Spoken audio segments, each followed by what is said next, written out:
Hey there guys, welcome back to the channel. If it is your first time here, my name is Kayla. I have an 8-year-old son named Shane who has autism. I created this as a space where I can share everything I'm learning along my journey with my son and hopefully help out some other parents out there. Today's video, I'm going to share with you some tips. I basically call them the 5 survival tips to being an autism parent. Things that I remind myself of and do on a regular basis that really help me get through. Number 1, never forget to celebrate the small things. Our kids are developing at a slightly different rate than other children, and it's very easy to not see that they are moving forward. It's just looking a little bit differently. I literally have a journal that I keep track of Shane's achievements, and whether they're big or small, I call it the Golden Nugget Journal, and I'll write in it. Like today we went to the mall and Shane did not throw a temper tantrum. He tried a new food today, and I put the date. Small things. He learned how to spell the word cat without me having to tell him. It helps to remind me on a regular basis how he's moving forward and he's trying his best and he is developing. Even in the hard moments, sometimes I will grab this book and read it, and it just sort of grounds me and it shows me where all of our hard work is going and that things are moving forward, and it just acts as a really great reminder that you have to celebrate everything big and small. Number 2, take time for yourself. I know that is a lot easier said than done. As a single parent to a son with autism, finding babysitters and people who can actually manage my son is very, very difficult. But I cannot stress enough how important the time that I have to myself is so that I can come back and be a better mother with more energy and feel happier and more content about managing my son and his needs. So yes, whenever possible, take time for yourself. And if there isn't anybody around you who knows how to manage your child and to work with them and to babysit them, teach them how. Grab a cousin, grab a best friend, reach out to a community center who works with children with autism. Do what you need to do to actually get that time for yourself. It's integral for us autism parents. Number 3, never compare your child to other children, whether they have autism or not, or they're in the same age group. Just don't. Your child and you are on your own individual journey like everybody in this universe. And by comparing them, all you're going to do is to make yourself upset and be frustrated, and it will make you blind to all the amazing things that your child is doing at the current moment.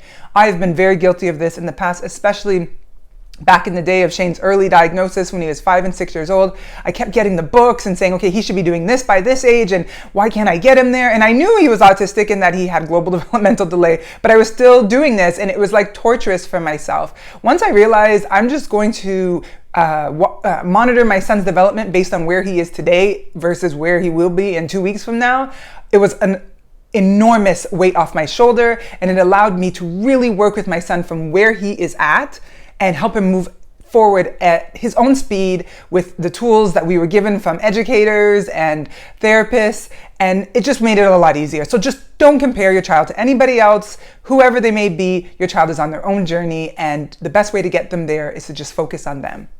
Number 4 kind of goes along with take time for yourself, except it's a little bit different. You need to have something for yourself, something that has nothing to do with your child or being a parent. For me, this is incredibly important.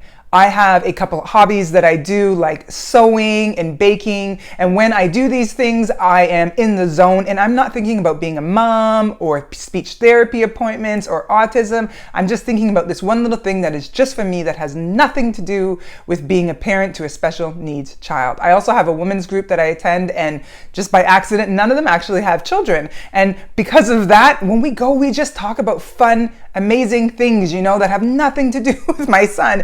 And I'm always feeling great when I leave there because it's just for me. This is a safe space where I can celebrate being a woman and enjoy having friends and have all the worries from being a parent to a special needs child sort of just melt away. And I come home revitalized and ready to get back on board and take care of my son. Number 5 is the last one and probably the most important. Find your tribe. What I mean by that is find that group of people who understand exactly what you're going through. When my son was diagnosed when he was 5 years old, I didn't tell anybody, and it was incredibly isolating. My mom was the only one who knew, and I didn't really think she got it either. I know she loves me and she cared about us both, but she just didn't get it. My friends around me were trying to be supportive, but they didn't understand why Shane was still biting or why he wasn't potty trained. It was really isolating. I reached out, found a social group, actually like a parent support group, And I went to this meeting and it was all special needs parents, both dads and moms, and we laughed and we cried, and nobody was surprised when I told them my son wasn't potty trained, or nobody told me, don't worry, he's gonna grow out of autism. It was just an incredibly reassuring and comforting feeling knowing that I can be myself and talk about what I'm going through with my child and actually get advice, and people will understand and not judge or be worried about me. We just laugh and joke and sort of cry and do whatever we need to do in that moment. It was just amazing. So find your group, find somebody, go to your child's school and talk to other parents that have special needs kids, find a support group. They even have them online. Facebook, I'm a part of an amazing Facebook group for Black autism moms. Sometimes I just need to vent. I get on there and I make a little post and I got like 20 moms coming and telling me it's gonna be okay. Find your tribe, find somebody who understands. I think every parent of young children needs a survival kit, but especially us autism parents. Those are my 5 tips that I go to on a regular basis to help me get through raising my beautiful, amazing son with autism. I hope you found them helpful. If you did, please give this video a thumbs up. Better yet, share it with somebody else that you think it could help. If you like this video, hit the subscribe button. I post every single Sunday, and I'd love for you to find out what I'm going to post next.